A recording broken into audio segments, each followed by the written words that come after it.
जोहार। आपके शहर का लोकप्रिय चैनल एबीएन न्यूज में आपका स्वागत है। दिन भर के ताजा तरीन और अहम खबरों को लेकर मैं निकिता सिन्हा हाजिर हूँ। मर्यादा पुरुषोत्तम भगवान श्री राम और माता सीता के शुभ विवाह के मौके पर शुक्रवार को शहर के कुटिया गली रोड स्थित प्राचीन हनुमान मंदिर से भव्य झांकी निकाली गई। झांकी में राम, लक्ष्मण और हनुमान जी और लक्ष्मण का स्वरूप घोड़े की पालकी में सवार थे। वहीं भक्तों की टोली साथ साथ चल रही थी। इस दौरान जय श्री राम के जयकारे भी राम भक्तों द्वारा खूब लगाया गया। कुटिया गली रोड से निकले राम बारात में शामिल भक्तों की टोली में नीलकमल, राजेश जलान, श्याम खंडेलवाल, अमित बाचुका समेत अन्य भक्त शामिल थे। इस दौरान बाजा और ढोल नगाड़े की धुन पर सभी झूमते हुए चल रहे थे। शहर में निकले इस भव्य बारात से हर एक भक्त भाव विभोर दिखा। वहीं शहर भ्रमण के बाद बारात कुटिया गली रोड पहुंचकर समाप्त हुआ, जहां वरमाला का भी आयोजन हुआ। इस दौरान राम सीता की वरमाला को देखने के लिए भी हजारों की संख्या में भक्तों की भीड़ जुटी थी। इसके बाद शुभ विवाह का रस्म किया गया। बताते चले कि राम सीता विवाह को लेकर गिरिडीह में भजन कीर्तन का दौर सुबह से देर शाम तक जारी रहा। इस मौके को लेकर राम सीता मंदिरों की खास सजावट देखने को मिली। लाइट और फूलों से सजाया गया हर मंदिर अपने आप में बेहद खास लग रहा था।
जोहार। पोलियो एक गंभीर बीमारी है। इसका संक्रमण अभी भी हमारे पड़ोसी देशों में देखा जा रहा है। पोलियो जन्मजात विकलांगता का कारण बन सकता है, इसीलिए इसका निवारण अति आवश्यक है। पोलियो की 2 खुराक 2 बूंद बहुत ज़रूरी है और इस हेतु पल्स पोलियो अभियान चलाया जा रहा है। आगामी 8 दिसंबर, 9 दिसंबर एवं 10 दिसंबर को इस हेतु हमारे सभी आंगनबाड़ी में एवं सरकारी अस्पतालों में दिनांक 8 दिसंबर 2024 को एवं घर घर जाकर 9 और 10 दिसंबर को पोलियो की खुराक की 2 बूंद सभी बच्चों को पिलाना अति आवश्यक है। इस हेतु हम लोग अपील करते हैं कि हमारे सभी आम नागरिकगण, हमारे सभी कर्मी, हमारे सभी पदाधिकारी स्वयं भी एवं अपने माध्यम से अन्य लोगों को भी प्रेरित करें, ताकि जन्म से लेकर 5 वर्ष तक के सभी बच्चों को पोलियो की खुराक 2 बूंद पिलाया जा सके। और हम लोग ये आशा करते हैं कि इस बीमारी से और इस महत्वपूर्ण अभियान में हम लोग हिस्सा लेकर इस बीमारी पे विजय पा सकेंगे। तो आइए हम लोग सब मिलकर भारत को पोलियो मुक्त बनाने में अपना आवश्यक कदम उठाएं। भाजपा प्रदेश अध्यक्ष सह धनवार विधायक बाबूलाल मरांडी ने तिसरी प्रखंड स्थित अपने पैतृक गांव कुदाई बाग में आदिवासी समाज के मंदिर मांझी थान का शिलान्यास किया। इस दौरान मरांडी ने कहा, संथालों का 2 ही पूजा स्थल होता है, एक जाहिर थान और दूसरा मांझी थान। ये हमारे संथाल समाज की पवित्र पहचान है, जो आज अपने गाँव कुदाई बाग के मुहाने पर मांझी थान संथाल आदिवासी समाज के पूजा स्थल की शिलान्यास का सौभाग्य मिला है। अगर गाँव से मांझी थान और जाहिर थान का समाप्त हो जाएगा तो संथाल जाति भी समाप्त हो जाएगी। हम सभी संथाल हैं और हम जाहिर थान मारांग बुरु को पूजते हैं। जाहिर थान के मारांग बुरु की पूजा संथालों की पहचान है। ठीक वैसे ही हम पिलजू हाड़म और पिलजू बूढ़ी के वंशज हैं और उनकी आराधना करते हैं। यही हमारी जड़ें, हमारी परंपरा और हमारी संथाल होने की सबसे बड़ी पहचान है। आज गांव में मांझी थान का ये आधारशिला रखने का अवसर मिला,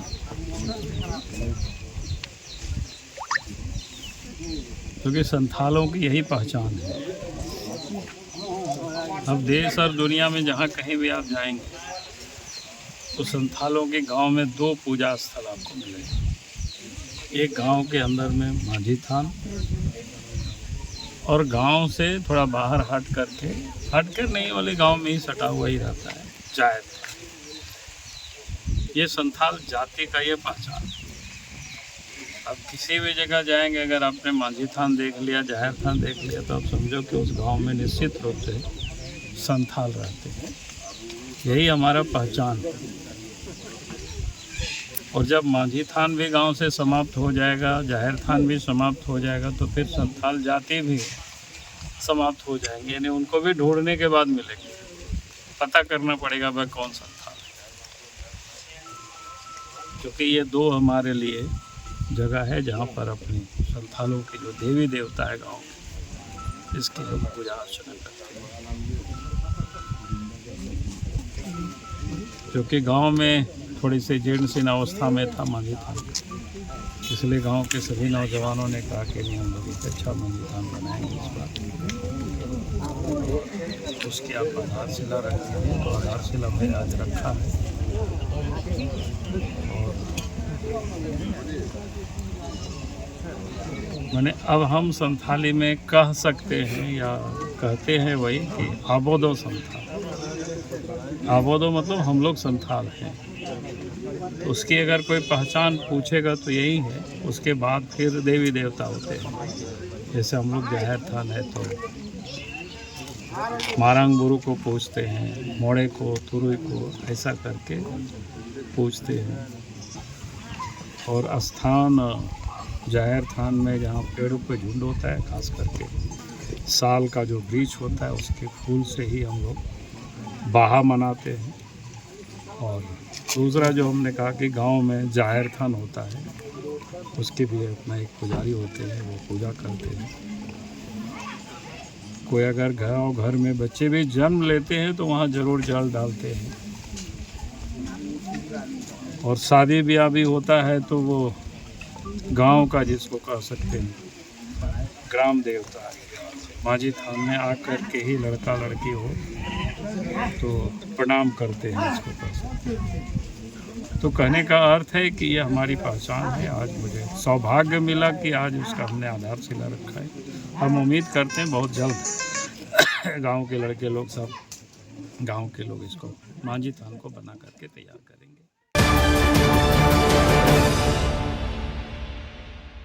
गिरिडीह से लगातार दूसरी बार विधायक निर्वाचित हुए और झारखंड सरकार के नए मंत्री बने सुदिव्य कुमार सोनू को कई मंत्रियों का विभाग सौंपा गया है। इन्हें नगर विकास एवं आवास विभाग के साथ साथ उच्च एवं तकनीकी शिक्षा विभाग, पर्यटन, कला, संस्कृति, खेलकूद और युवा विभाग की जिम्मेदारी दी है। इससे संबंधित आदेश सरकार के प्रधान सचिव IAS वंदना दादेल ने जारी किया है। जारी पत्र में सभी मंत्रियों के विभाग का बंटवारा दर्शाया गया है। सुदिव्य सोनू को मंत्रालय मिलने के बाद JMM कार्यालय और अन्य कई स्थानों पर खुशी जाहिर किया है। वहीं JMM और गठबंधन पार्टी के नेताओं कार्यकर्ताओं में काफी खुशी देखने को मिल रही है।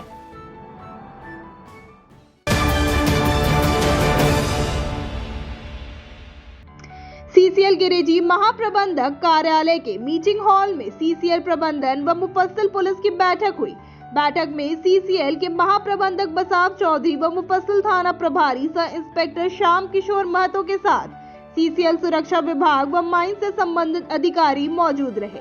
बैठक में कोयला चोरी, लोहा चोरी समेत अवैध कारोबार पर पुनर्तः लगाम लगाने को लेकर चर्चा की गई। बैठक में अवैध कारोबार के रोकथाम को लेकर एक विशेष दल का गठन किया गया। बताया गया कि पुलिस व CCL के अधिकारी की ज्वाइंट टीम बनाई गई है, जिसमें अवैध कारोबारियों को चिन्हित कर उन पर प्राथमिकी दर्ज की जाएगी और नियम कानून को न मानने वाले लोगों को जेल भेजा जाएगा। इस बाबत महाप्रबंधक ने बताया कि सीसीएल व पुलिस लगातार कार्रवाई कर रही है। बावजूद इसके आए दिन लोहा व कोयला चोरी से सरकार के राजस्व को नुकसान हो रहा है। वहीं आमजनों को भी इसका खामियाजा उठाना पड़ रहा है। मोटर चोरी की वजह से इलाके में पेयजलापूर्ति बाधित है। आज हम लोगों ने योजना बनाई है, किसी भी सूरत में तस्करी चोरी करने वाले लोगों को छोड़ा नहीं जाएगा। वहीं थाना प्रभारी श्याम किशोर महतो ने कहा कि सीसीएल व मुफस्सिल पुलिस लगातार टीम वर्क की तरह कार्य करती रही है। इलाके में अवैध कारोबार करने वाले लोगों की पहचान की जा रही है। जल्द उन पर कड़ी कार्रवाई की जाएगी। किसी भी सूरत में लोहा व कोयला चोरी को बर्दाश्त नहीं किया जाएगा। बैठक में सीसीएल के राजवर्धन कुमार, आरपी यादव, श्रवण कुमार, नकुल नायक, जयप्रकाश, मनोज चुंडी समेत अन्य सीसीएल सुरक्षा विभाग व माइन से जुड़े लोग मौजूद थे। हम लोग को अभी 2 ठो पंप चोरी हो गया है। 4 सिक्योरिटी गार्ड रहते हुए भी तो हम लोग उसको मिला नहीं और उस पानी पंप के चलते हमारा इस बेल्ट में पानी सप्लाई देने में दिक्कत हो जा रहा है। उसके बाद वागन में चढ़ के जो आदमी है कोयला उतार ले रहा है, जिसमें हमारा कोयला चोरी हो रहा है, रेवेन्यू लॉस हो रहा है स्टेट गवर्नमेंट और सेंट्रल गवर्नमेंट और सीसीएल को। और बाकी जो अनऑथराइज एंट्री हमारा माइंस में घुस जा रहा है, इस सब में हमारा सिक्योरिटी का साथ, पुलिस का साथ कैसे हम लोग इम्प्रूवमेंट करेंगे, उसी के लिए बैठक बुलाया। जैसे हमारा सामान चोरी नहीं हो और हम लोग पुलिस का साथ एक साथ में मिल के काम करेंगे। पुलिस, एसडीपीओ साहब, एसपी साहब, डीसी साहब हर टाइम में हम लोग का सीसीएल मैनेजमेंट को मदद करता है। लेकिन गरीबी है, सोशियो इकोनॉमिक प्रॉब्लम है, तो लेकिन गरीबी का नाम पर हम लोग किसी को चोरी अलाउ नहीं कर सकता है। उसके लिए हम लोग का बच्चा युवा पढ़ाई करे और कुछ अच्छा काम करके रोजगार करे, ये हम लोग चाहता है। लेकिन अभी फिलहाल कोयला लोहा चोरी को कैसे हम लोग कंट्रोल करेंगे, उसी के लिए ये मीटिंग हम लोग कॉल किया है। सीसीएल एरिया में हम लोग की प्रतिदिन पेट्रोलिंग होती है, लेकिन चुनाव के मद्देनज़र फोर्सेस कुछ कम हुए थे, जिसमें पेट्रोलिंग भी प्रभावित हुआ था। लेकिन अब रेगुलर पेट्रोलिंग है और साथ में यहाँ जो भी सिक्योरिटी इंचार्ज हैं, जीएम सर के द्वारा जो भी रात्रि में बारे में जो भी ड्यूटी में रहते हैं, उनसे कोऑर्डिनेशन करके पेट्रोलिंग को हम लोग दुरुस्त करते हैं और उस तरह के जहाँ भी चोरी का पॉइंट है उस पर हम लोग निगरानी करने का प्रयास कर रहे हैं। लगातार छापामारी भी हमने किया है। कई जो चोर थे उनको जेल भी भेजा गया है। फिर भी कुछ क्षेत्र के जो पुराने चिन्हित अपराधी हैं वो पुलिस के पकड़ से बाहर हैं, जिनको हम लोग पकड़ने का भरपूर प्रयास कर रहे हैं कि जल्दी उनको भी हम लोग सलाखे के पीछे भेजें ताकि अपराध की घटना कम हो। चोरी रोकने के लिए सीसीएल के गार्ड और हम लोगों की पुलिस पार्टी डेली प्रयासरत हैं। जीएम सर से हम लोगों की और एक मीटिंग आज जो हुई है, इसमें हम लोग एक विस्तृत निर्णय लिया है कि इसको रोकने में किस तरह का सावधानी बरता जाए और क्या क्या अपने पुलिस को समय पर कहाँ लगाया जाए जिससे कि इसको रोका जा सके। इसके लिए हम लोग क्रियान्वयन जल्द करेंगे।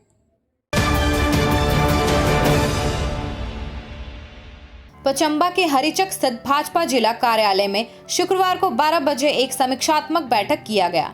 बैठक में मुख्य रूप से गिरिडीह विधानसभा के प्रभारी संजीव कुमार अग्रवाल मौजूद थे। इस अवसर पर सबसे पहले भारतीय जनता पार्टी के प्रत्याशी को गिरिडीह की जनता द्वारा दिए गए भरपूर सहयोग को लेकर गिरिडीह विधानसभा की जनता और पार्टी के कार्यकर्ताओं को संजीव कुमार अग्रवाल ने धन्यवाद दिया। इस मौके पर जीत की दहलीज पर पहुंचकर भारतीय जनता पार्टी को गिरिडीह विधानसभा सीट से हार का सामना करना पड़ा। इसको लेकर समीक्षा किया गया। वहीं आगामी 2029 के विधानसभा चुनाव में कमियों को दूर कर चुनाव लड़ने की बात कही गई। इस अवसर पर संजीव कुमार अग्रवाल ने कहा कि बहुत ही कम वोटों से भारतीय जनता पार्टी को गिरिडीह विधानसभा सीट से हार का सामना करना पड़ा। यहाँ की जनता ने जिस तरह से भाजपा पर विश्वास जताया, इसके लिए हम सभी का आभार प्रकट करते हैं। मौके पर प्रदेश कार्य समिति सदस्य सुरेश साव, विधानसभा संयोजक श्याम प्रसाद, प्रकाश सेठ, चुन्नूकांत, पूनम प्रकाश, संगीता सेठ, शालिनी बैसखियार, रीना शर्मा, किशोर साहू, विनोद साहू, मनोज जोशी, संत कुमार लल्लू आदि मौजूद थे। गिरिडीह विधानसभा में भारतीय जनता पार्टी को जो 90,000 वोट आया, उस वोट के लिए जनता का आभार करने के लिए आज की बैठक रखी गई थी। क्योंकि गिरिडीह की जनता ने बढ़ चढ़कर भारतीय जनता पार्टी के कैंडिडेट को भरपूर वोट से भर दिया, इसलिए गिरिडीह की जनता का बहुत बहुत आभार। हम चुनाव की दहलीज तक पहुंच के चुनाव अंकों में हार गए, बहुत मामूली वोटों से हम हार गए, 3,800 वोटों से हम हार गए। हमारे कार्यकर्ता बहुत मेहनत से इस चुनाव को लड़ा, इसलिए कार्यकर्ताओं का भी आभार प्रकट करने आज हम लोग आए थे। और इस समीक्षा बैठक में कि हम ये 3,800 वोट से जो हारे हैं, उसके क्या क्या कारण थे, ये कार्यकर्ताओं के साथ बैठ के हम लोगों ने चर्चा की। और जो कारण निकले हैं आने वाले आगामी चुनाव में, इस सारे कारणों का निवारण ढूंढ के हम 2029 का चुनाव फिर से बहुत मेहनत से लड़ेंगे और गिरिडीह विधानसभा पुनः जीतने का प्रण करेंगे।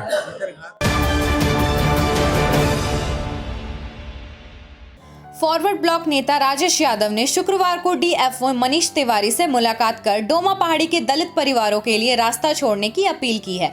साथ ही इससे संबंधित एक ज्ञापन भी दिया। इनके साथ सोनबाद पंचायत के पूर्व मुखिया संजय यादव, मुखिया प्रतिनिधि चंद्रकांत मंडल, पंसस प्रतिनिधि अजीत सिंह, पार्टी नेता शंभू तुरी आदि मौजूद थे। ज्ञापन में बताया गया कि पूर्वजों के समय से बेंगाबाद प्रखंड के डोमा पहाड़ी के दलित रजक परिवार आवागमन के रूप में पीट खुदाई वाले जमीन को रास्ते का इस्तेमाल करते हुए आ रहे हैं। उस पर वन विभाग द्वारा वृक्षारोपण के लिए पीट खुदाई की जा रही है। इससे उस रास्ते में आने जाने वालों की मुसीबत बढ़ जाएगी। इसलिए दलित परिवारों के आवागमन हेतु रास्ते की जमीन पर तत्काल पीट खुदाई रोककर वन विभाग को उक्त रास्ते की भूमि का सामुदायिक पट्टा निर्गत करें। यादव ने कहा कि डीएफओ ने ज्ञापन में दिए गए बिंदुओं को गंभीरता से सुनने के बाद इस पर सहानुभूति पूर्वक विचार करने और कोई सकारात्मक हल निकालने का आश्वासन दिया है। ये खुरचुट्टा रेंज के डोमा पहाड़ी गांव का एक मामला लेकर के हम लोग आज यहाँ डीएफओ साहब यहाँ आए थे। मामला ये है कि डोमा पहाड़ी रजक टोला के लोग पुरखों से जिस रास्ते से आना जाना कर रहे हैं, उसमें बीच में थोड़ी बहुत फॉरेस्ट की ज़मीन है और उसमें भी बहुत पहले से रास्ता बना है, लोग उसमें आना जाना कर रहे हैं। लेकिन अभी फॉरेस्टेशन के तहत में उसमें पीट खुदाई की जा रही है, जिससे ग्रामीणों को दिक्कत होना स्वाभाविक है। तो लोगों ने वहाँ पर भी जो लोग पीट खुदाई कर रहे थे उनसे आग्रह किया है और बेंगाबाद के रेंजर से भी बात करने के बाद और आज फाइनली यहाँ डीएफओ के यहाँ हम लोग आए हैं और हम लोगों ने ऑल इंडिया फॉरवर्ड ब्लॉक के पैड पर हम लोगों ने लिख करके ग्रामीणों के इस समस्या को अवगत हम लोग कराए हैं और हम लोगों ने आग्रह किया है कि सामुदायिक पट्टा के तहत में इनका अधिकार बनता है कि जिस जमीन पर वर्षों वर्षों से कई दशकों से लोग रास्ते का उपयोग कर रहे हैं, उसका तहत में उनको कम्युनिटी का पट्टा मतलब मिले, इसका हम लोगों ने आग्रह किया है। और डीएफओ साहब ने भी हमारी बातों को अच्छी तरह से सुना है और उन्होंने भी कोई पॉजिटिव इसका रास्ता निकले इसके लिए आश्वासन दिया है। हम इसके लिए डीएफओ साहब को धन्यवाद देते हैं। बेरगी निवासी सेवानिवृत्त शिक्षक राजवंश सिंह का बगीचा इन दिनों अमरूद के फल से लबालब भरा हुआ है। बगीचा में लगे लगभग 320 छत्तीसगढ़ ब्रीड अमरूद का पेड़ में पूरी तरह से फल पक चुका है। इन्होंने बताया कि हम होम डिलीवरी से भी अमरूद का सप्लाई करते हैं। वहीं जो लोग बीही ब्रीड का अमरूद खाना चाहते हैं वह हमारे बगीचे में आकर भी अमरूद खरीद सकते हैं। राजवंश सिंह ने बताया कि शिक्षक से रिटायर्ड होने के बाद 6 साल पहले बगीचा शुरू किया। आज आम, अमरूद, नींबू समेत कई तरह के हजारों पौधे तैयार हैं। अलग अलग सीजन के अनुसार फल दे रहे हैं। इन्होंने कहा कि हम पेड़ के जड़ों के पास कोई भी खाद और केमिकल का प्रयोग नहीं करते हैं। बगीचे में ही खाद का निर्माण करते हैं और गोबर का उपयोग करते हैं। मेरा नाम राजवंश सिंह है। मैं इस ग्राम बेरगी, पोस्ट सिरसिया, जिला गिरिडीह में एक बागीचा किया हूँ। ये जो बागीचा है वो मैं रिटायर्ड होने के बाद, पहले टीचर में था तो रिटायर होने के बाद मैंने ये प्रारंभ किया है। ये करीब 5-6 साल पुराना ये बागीचा है, जिसमें आम, अमरूद, नींबू इत्यादि बहुत सारे पौधे लगे हुए हैं। करीब 1000 अमरूद के पौधे हैं, 300 आम के पौधे हैं, 400 नींबू के पौधे हैं। अभी फ़िलहाल अमरूद का जो है सीजन चल रहा है। यहाँ जो ये वैरायटी है, इसका नाम है बीही, जो छत्तीसगढ़ का है। ये बहुत ही सुंदर वैरायटी है जो कि आपका अभी बाज़ार में छाया हुआ है। ये अभी यहाँ मेरे यहाँ 80 रुपये किलो मैं बेच रहा हूँ। बहुत ही स्वादिष्ट है, बहुत ही कम बिच्चा वाला है, गूदेदार अमरूद है, बहुत स्वादिष्ट है। और नींबू भी मेरे पास है जो कि बहुत ही अच्छा क्वालिटी का है, कागजी नींबू। हमारे गिरिडीह में और भी इसका कहीं नर्सरी है क्या, अमरूद का?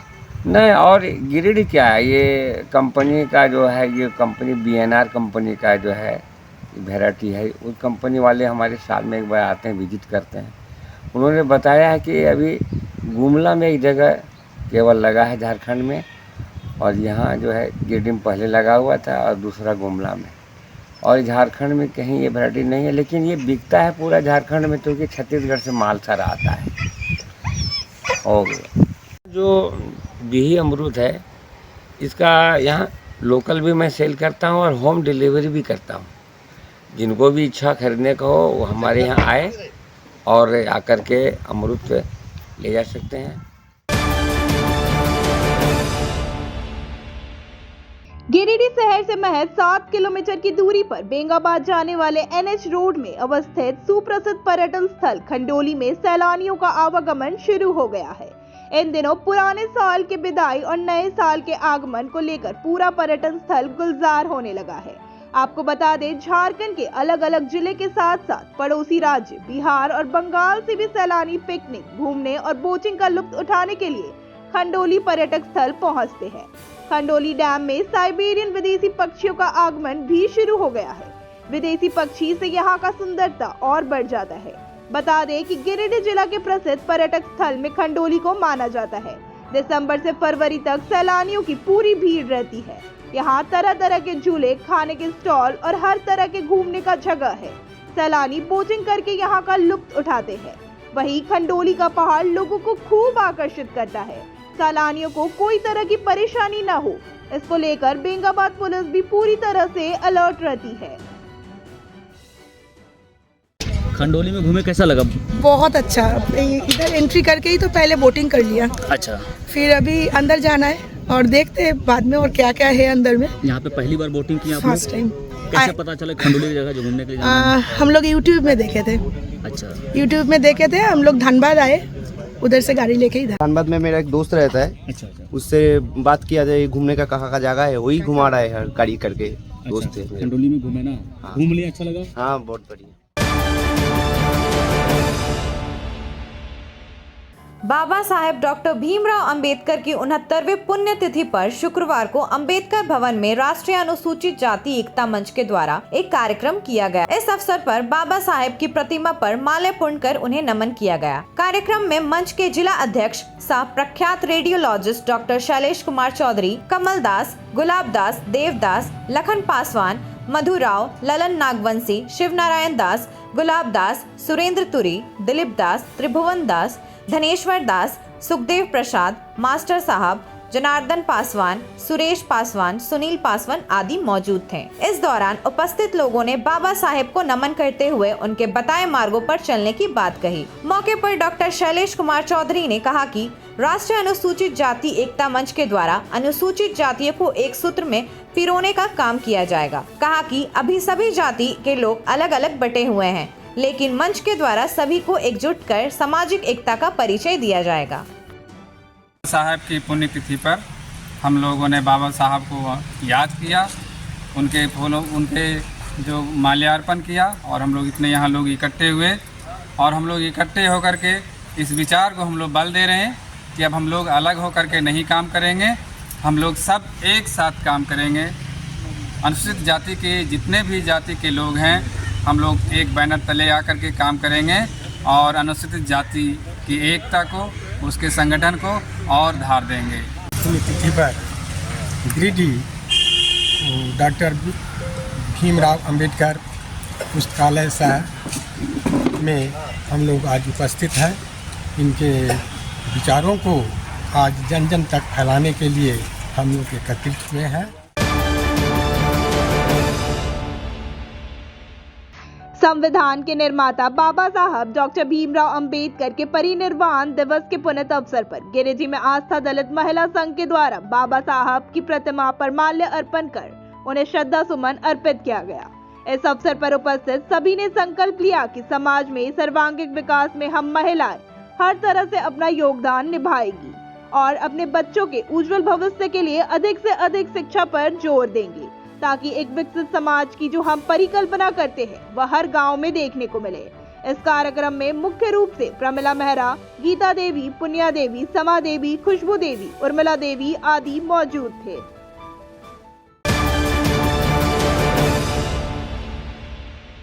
गांव प्रखंड के पास स्थित बाबा साहेब डॉक्टर भीमराव अंबेडकर जी की प्रतिमा पर श्रद्धा सुमन अर्पित किया गया। लोगों ने दीप प्रज्वलित किए एवं 2 मिनट का मौन धारण कर श्रद्धांजलि दी। इसका नेतृत्व कांग्रेस प्रखंड अध्यक्ष अखिल भारतीय पासी समाज प्रखंड अध्यक्ष रणधीर चौधरी के नेतृत्व में किया गया। इस अवसर पर मुख्य रूप से कांग्रेस पंचायत अध्यक्ष दिलीप तुरी, अखिल भारतीय पासी समाज के जिला अध्यक्ष राजेंद्र चौधरी, गांव 2 के जिला परिषद सदस्य पवन कुमार चौधरी, अनुसूचित जाति के पूर्व अध्यक्ष विनोद कुमार चौधरी, सेरहुआ पंचायत के मुखिया गुरु सहाय रविदास, पटना पंचायत के मुखिया प्रतिनिधि राजेंद्र रविदास आदि ने विचार व्यक्त किए। लोगों ने बाबा साहब के बताए गए रास्ते पर चलने का संकल्प लिया। इस मौके पर राजेश तुरी, रवि चौधरी, दिलीप तुरी, श्रीकांत चौधरी, राजकुमार चौधरी, पिंटू चौधरी, उपेंद्र तुरी, संजय राजवंशी, राहुल चौधरी समेत सैकड़ों लोग उपस्थित हुए।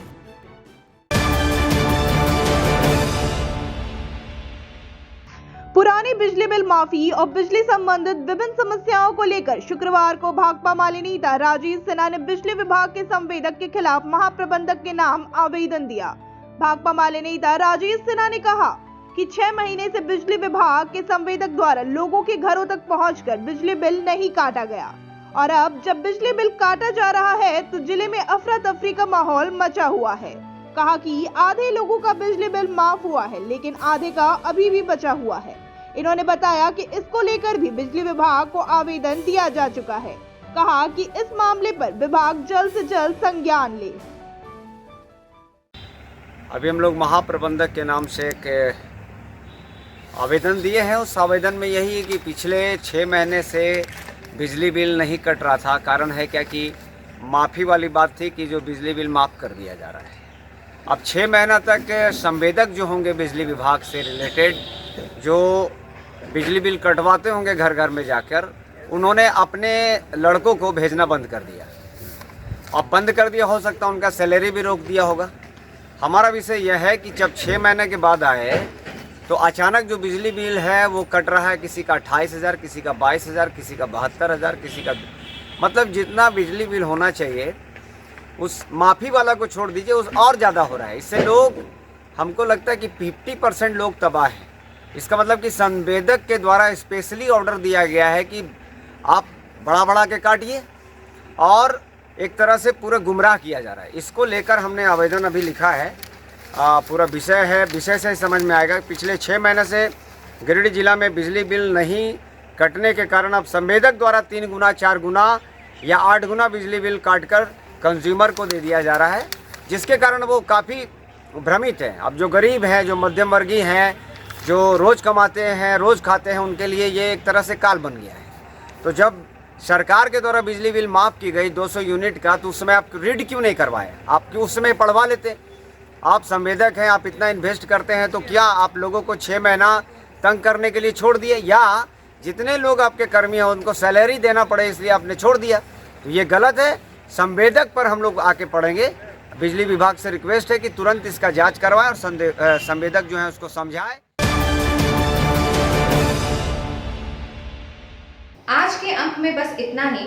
कल फिर मिलेंगे अगले अंक में नई खबरों के साथ।